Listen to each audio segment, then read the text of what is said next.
A very good evening to all of you. Today we are going to start with the new topic, and the topic is magnetic dipole moment of a revolving electron. तो आज हम लोग ये topic complete करने जा रहे हैं and then we will going to start with the new topic, and basically we are at the end of this chapter and soon we are going to start with the new chapter, that is electromagnetic induction. So let's start the new topic. The name of the topic is magnetic dipole moment. Magnetic dipole moment of revolving electron.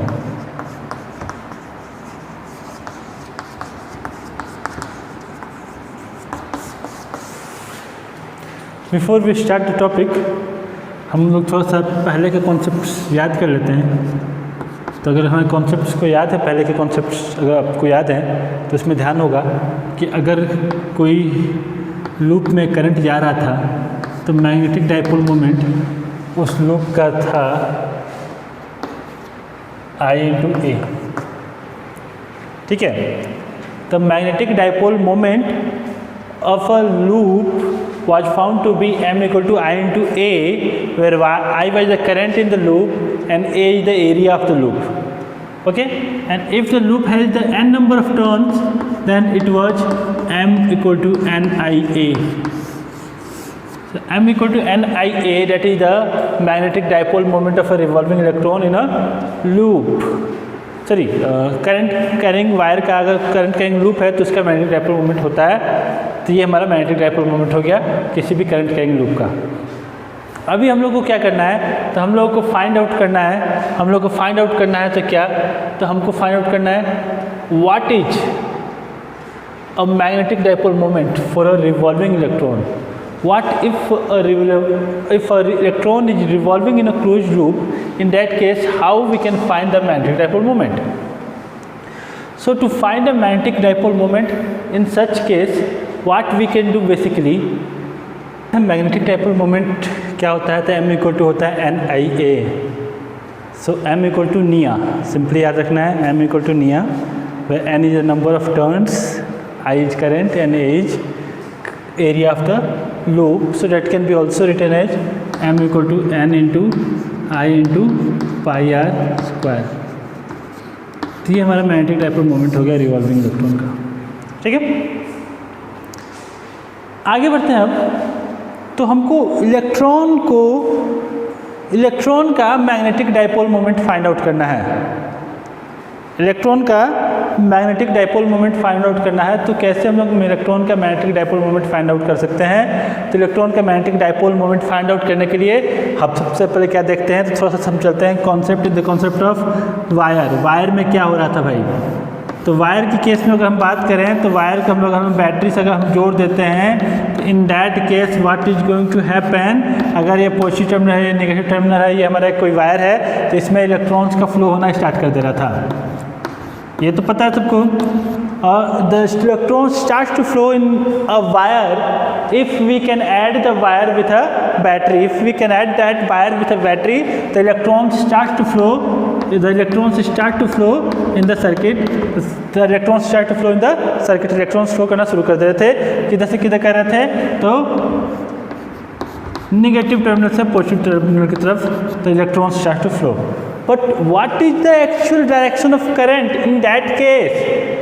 So the direction of conventional current is taken. The direction of conventional current is taken opposite to the flow of electrons. So the electrons will start flowing.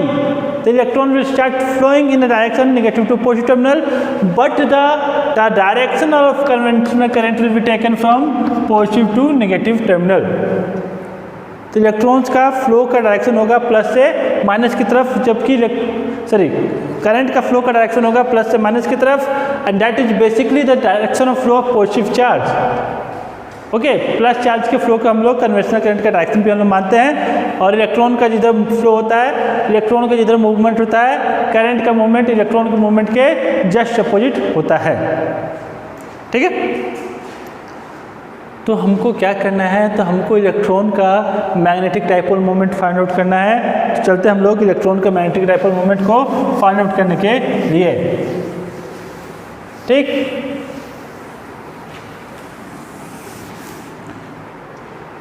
So let us consider करते हैं एक electron जो अपने nucleus के around circular path पे move कर रहा था। एक इलेक्ट्रॉन अपने न्यूक्लियस के अराउंड सर्कुलर पाथ पे मूव कर रहा था। कितने की स्पीड मान लेते हैं, v। So if this is the direction of movement of electron around the nucleus, the direction of the current in that case will be taken as clockwise. So the current will be flowing in a clockwise manner around the nucleus at a distance r. At a distance r. तो ये यहाँ पे हमारा क्या move कर रहा है, तो इलेक्ट्रॉन भैया मूव कर रहा है अपने ऑर्बिट में, ठीक है। So let us consider an electron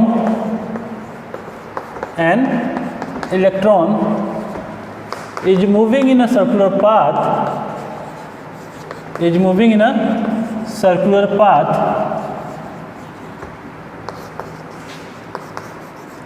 of radius r with velocity v, ठीक। तो v वेलोसिटी से हमारा इलेक्ट्रॉन अपने सर्कुलर पाथ पे मूव कर रहा है, ठीक है। सर्कुलर पाथ का रेडियस क्या है, तो सर्कुलर पाथ का रेडियस हमारा r है, ठीक। Now the time taken by the electron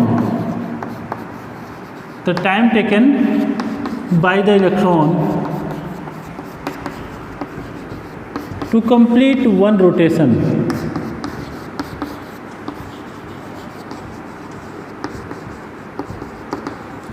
तो एक रोटेशन कंप्लीट करने में भाई इलेक्ट्रॉन को कितना टाइम लगेगा, तो टाइम इक्वल टू क्या होता है, तो टाइम इक्वल टू होता है distance by speed. Time equal to होता है डिस्टेंस बाई स्पीड। तो एक रोटेशन कवर करना है, तो एक रोटेशन कवर करने में जो टाइम लगता है उसको हम डिनोट करते हैं टाइम पीरियड से। और कितना डिस्टेंस कवर करेगा, तो ये डिस्टेंस कवर करेगा हमारा 2 पाई r। और what is the speed of the electron, the speed of electron is considered to be v। So the time taken by the electron to complete one rotation on its circular path is taken to be 2 pi r by v। ये हमारा time taken हो गया, ठीक। Where v is the orbital velocity of the electron around its orbit and r is the radius at which the radius of the circular path. Now that is t and we know, तो क्या होता है भाई, तो I equal to होता है q by t। If the charge of electron is e and t is being the time taken to complete one path, I can write this is to be t. So e को e लिखते हैं, t को लिखेंगे 2 pi r by v। The current in the circuit,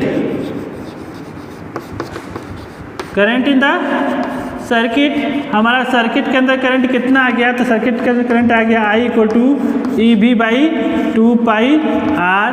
that is the current in the circuit. ये मेरा current circuit का current हो गया I equal to E B by 2 pi r। Okay, so that is basically the current. But what we know, the magnetic dipole moment, the magnetic dipole moment of a loop, current carrying loop, is given as m equal to I into a।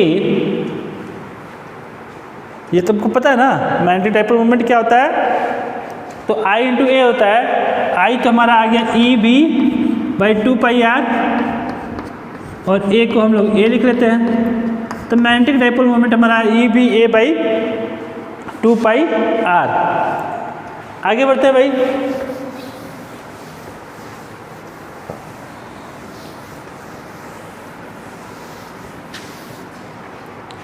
तो what we know further, the magnetic dipole moment m is equal to E into B by 2πr into area of the loop क्या हो जाएगा, तो ये हो जाएगा हमारा πr², pi cancel, R cancel. तो मैग्नेटिक डाइपोल मोमेंट हमारा कितना आ गया, तो मैग्नेटिक डाइपोल मोमेंट आ गया हमारा EBr/2। Let's distribute question number 2 whatever. तो हमको क्या मिल गया भाई, तो हमको मैग्नेटिक डाइपोल मोमेंट हमको मिल गया। मैग्नेटिक डाइपोल मोमेंट हमारा क्या होता है, तो मैग्नेटिक डाइपोल मोमेंट हमारा हो गया E into B into r/2, that is the magnetic dipole moment of a electron which is moving in a circular path. So that we can write if an electron is moving in a circular path, but we have to move further। थोड़ा सा हम लोग पीछे चलें, तो पीछे हम लोग मॉडल्स पढ़े हैं भाई, कहाँ, तो क्लास 11 के केमिस्ट्री में, क्लास 11 के केमिस्ट्री में भी पढ़े हैं, और भैया हम लोग क्लास 9 के भी केमिस्ट्री में हम लोग कुछ मॉडल्स पढ़े हैं जिसको एटॉमिक मॉडल कहते हैं। और हमारे पास 2 एटॉमिक मॉडल बहुत फेमस हैं। इन दोनों एटॉमिक मॉडल को हम लोग ज़्यादा डिटेल में पढ़े हैं। तो एक है रदरफोर्ड एटॉमिक मॉडल और दूसरा है Bohr's atomic model. Obviously, we know that Bohr's atomic model is more famous compared to the Rutherford atomic model. In Rutherford atomic model, basically what he stated, Rutherford ने बोला कि भाई electron होता है वो सर्कुलर पाथ पर move करता है, लेकिन उसने ये नहीं बताया कि इलेक्ट्रॉन कहाँ कहाँ मूव करता है, कैसे मूव करता है, क्योंकि हमारे पास एक है electromagnetic theory. We know there is electromagnetic theory, और वो थ्योरी क्या बोलता है, तो वो थ्योरी कहता है कि an electron while a charge is accelerating, the charge must emit some energy। अगर चार्ज हमारा कोई एक्सेलरेट कर रहा है तो वो चार्ज एनर्जी इमिट करेगा, और अगर वो चार्ज एनर्जी इमिट करेगा तो उस केस में क्या आएगा हमारा, तो because of emission of energy due to that charge, the energy of the charge particle is going to decrease, and if electron is moving in a circular path and being in the circular motion, the charge particles have to be accelerating। Charge particle accelerate करेगा ही करेगा, क्योंकि जब कोई charge particle circular path पर move करता है तो वो एक्सेलरेट करता ही करता है, और जब चार्ज पार्टिकल सर्कुलर पाथ पर मूव कर रहा है तो एक्सेलरेट कर रहा है मतलब कि वो एनर्जी रेडिएट करेगा। तो that charge particle must be emitting some energy. That charge particle must be emitting some energy, and what energy a rotating charge particle is having? So he is having, or she is having, I don't know what is the gender of charge. So the charge must be moving on a circular path, and if the charge is moving on a circular path, it is emitting some energy।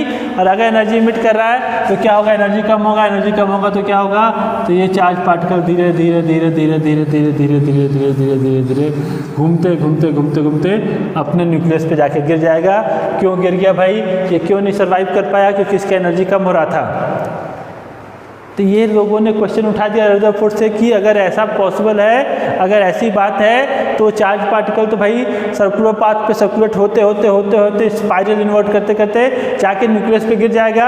और अगर nucleus पे गिर गया तो भाई तो इसका stability को कैसे दिखाओगे, how you can show that this atom is stable, where is the stability. तो उसके पास आंसर इसके पास नहीं था, रदरफोर्ड ने इसको एक्सप्लेन नहीं कर पाया। तब जाके बोर्स ने अपने कैलकुलेशंस के बेस पे, एक्सपेरिमेंट्स के बेस पे उसने प्रूव कर दिया, he proved that he found a solution for this question। उसने बताया कि भाई नहीं, ऐसा नहीं होता है, ऐसे तो इलेक्ट्रॉन्स रेडिएट करते हैं एनर्जी, इलेक्ट्रॉन्स सर्कुलर पाथ पे मूव करेंगे तो रेडिएट करेंगे एनर्जी, लेकिन ये इलेक्ट्रॉन्स जब कोई एक पर्टिकुलर पाथ पे मूव करेंगे, जब ये इलेक्ट्रॉन्स कोई पर्टिकुलर पाथ पे मूव करेंगे तो उस पर्टिकुलर पाथ पे, उस पर्टिकुलर डिस्टेंस से जब ये मूव करेंगे तो एनर्जी रेडिएट नहीं करते हैं। तो there is a path at which if the electrons are moving, they are not going to radiate energy anymore, and if they are not going to radiate energy anymore, क्या क्या क्या बोला मैंने कि अगर ये इलेक्ट्रॉन्स इस पाथ पे मूव करेंगे तो एनर्जी रेडिएट नहीं करेंगे, और अगर एनर्जी रेडिएट नहीं करेंगे तो वो वहीं पे मूव करते रहेंगे। तो बोला कि कहाँ पे एनर्जी रेडिएट नहीं करेंगे, व्हाट आर दोज पाथ, वो पाथ कहाँ पे है। तब बोर्स ने उसके लिए स्टेटमेंट दिया। अगर आपको याद हो तो ठीक है, नहीं तो मैं याद दिला देता हूँ। तो इलेक्ट्रॉन्स ने बोला भाई, बोर्स ने बोला कि भाई मारो मुझे मारो। हाँ, तो बोर्स ने कहा कि E/2 को E/2 रहने दो और ऊपर m से मल्टीप्लाई कर दो, तो ये हो गया MBR, और नीचे m से मल्टीप्लाई कर दो। कोई दिक्कत है क्या? नहीं ना है। तो बोला कि मैग्नेटिक डाइपोल मोमेंट हमारा हो गया E/2m इंटू MBR, जहाँ पे m क्या है, तो यह है mass of electron.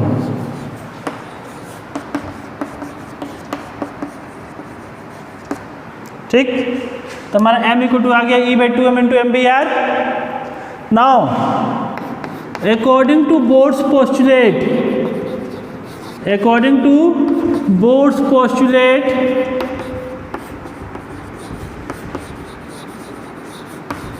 an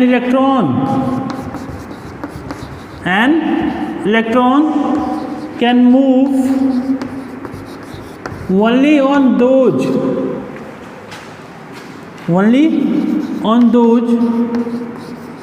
stationary orbits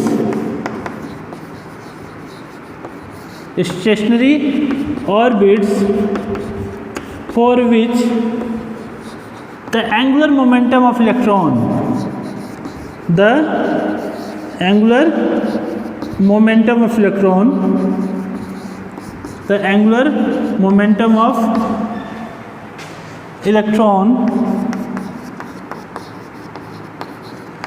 is integral multiple of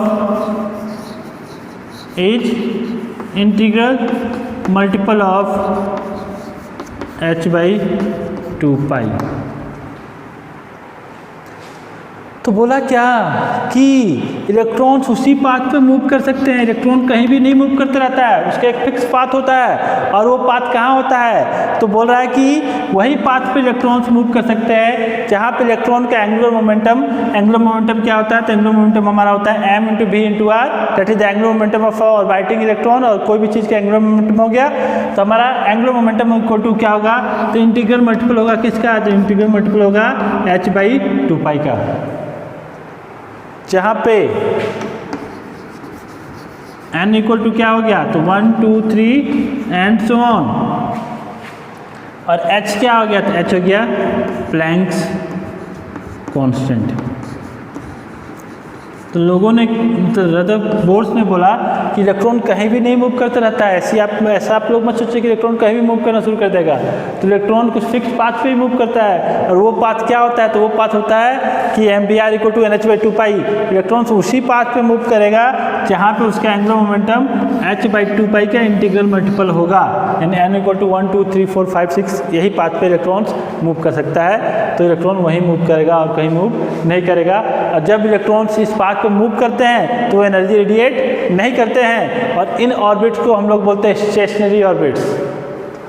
in orbits को बोलते हैं स्टेशनरी ऑर्बिट्स। इसी ऑर्बिट्स पे इलेक्ट्रॉन्स मूव करते हैं, और वो ऑर्बिट्स होते हैं वो इलेक्ट्रॉन से कुछ फिक्स पाथ पे न्यूक्लियस से कुछ फिक्स पाथ पे रहते हैं। पहला अगर 1 के रेशियो में तो दूसरा 4 के डिस्टेंस पे होगा, तीसरा 9 के डिस्टेंस पे होगा, चौथा 16 के डिस्टेंस पे होगा। इस तरह से उनका पाथ चेंज करते रहता है। तो first orbit, second orbit, third orbit, fourth orbit इसी के बेस पे लिए जाते हैं। ठीक है, तो बोर्स ने कहा भाई कि नहीं, m इक्वल टू क्या हो जाएगा, तो m इक्वल टू E/2m तो हमारा है, लेकिन एंगुलर मोमेंटम जो होगा वो इंटीग्रल मल्टीपल होगा h/2 पाई के। तब अब हम MBR के जगह पे पुट कर सकते हैं NH/2 पाई। तब मैग्नेटिक डाइपोल मोमेंट हमारा क्या हो गया, तो ये हो गया भाई E/2m इंटू MBR को लिख सकते हैं h/2 पाई। तो मैग्नेटिक डाइपोल मोमेंट हमारा क्या हो गया, तो मैग्नेटिक डाइपोल मोमेंट हमारा आ गया तो m equal to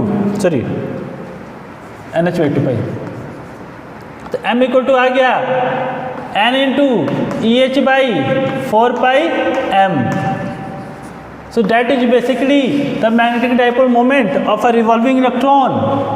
This is how we can find the magnetic dipole moment of a revolving electron, which is equal to n into EH by 4πm. EH by 4πm.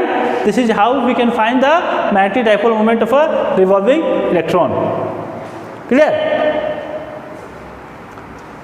अब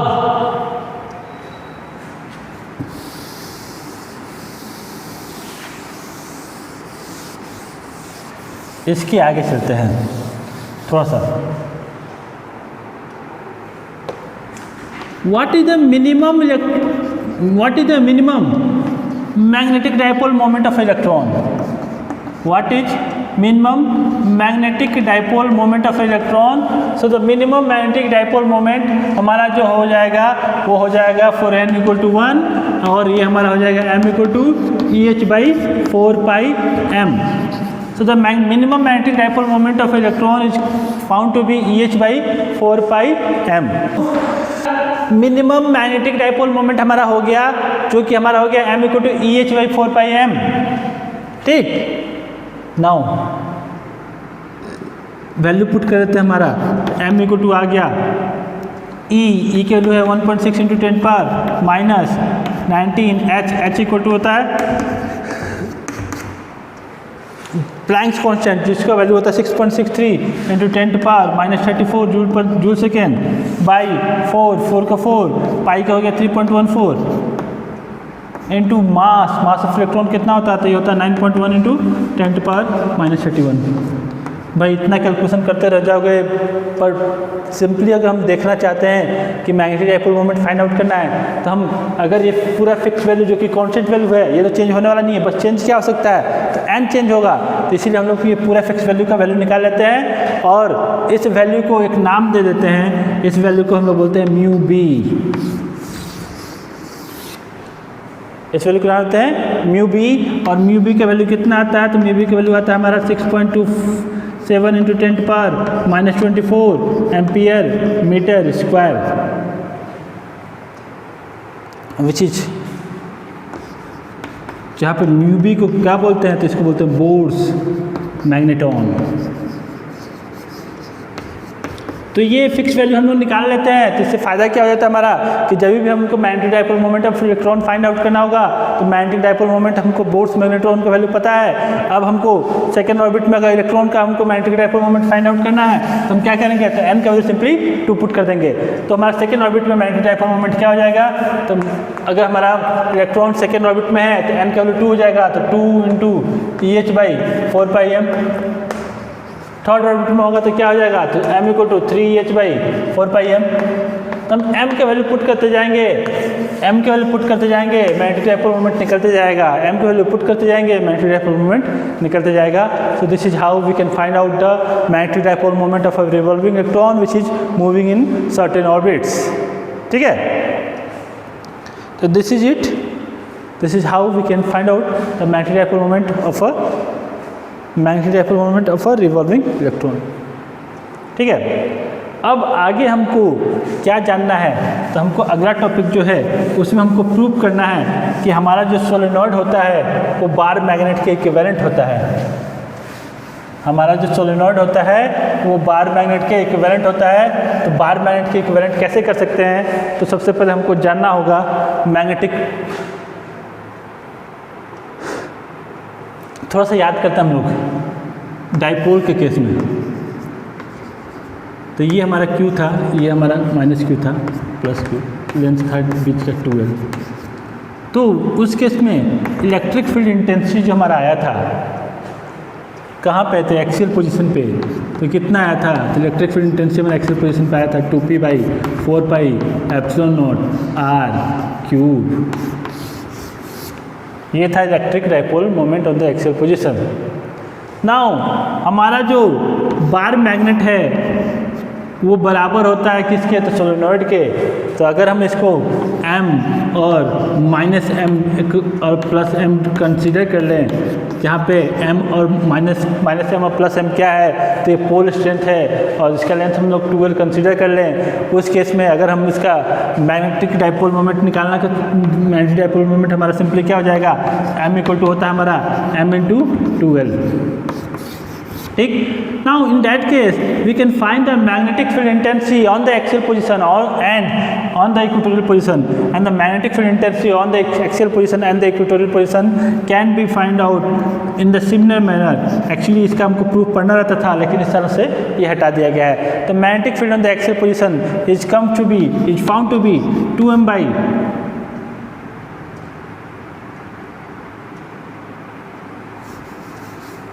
mu naught by 4 pi यहाँ पे आता है into 2m by R cube. तो ये हमारा ये proof पढ़ना था, अब हमको नहीं पढ़ना है। तो अब इस केस में, डाइपोल के केस में, हमको एक सोलेनॉइड लेना है और सोलेनॉइड का मैग्नेटिक फील्ड इंटेंसिटी फाइंड करना है। और मैग्नेटिक फील्ड इंटेंसिटी कहाँ पे फाइंड करेंगे, तो एक्सियल पोजीशन पे। और अगर सेकंड सोलेनॉइड का magnetic field intensity on the axial position, if we are able to find out that should be equal to mu naught by 4 pi. Prove करना होगा कि बी एक्सियल पॉइंट पे magnetic field हमारा जो होगा वो होगा mu naught by 4 pi into m by R cube. And if we can prove that magnetic field on the axial position is this, तो हम लोग कह पाएंगे कि हमारा जो बार मैग्नेट सोलेनॉइड के बराबर है, या सोलेनॉइड जो है वो बार मैग्नेट के बराबर है। ठीक है, तो आज के लिए बस इतना ही। कल हम लोग यहाँ पे आएंगे और हम लोग देखेंगे किस तरह से सोलेनॉइड को हम लोग बार मैग्नेट के इक्विवेलेंट कर सकते हैं। तो वेट करिए कल तक के लिए। ठीक है।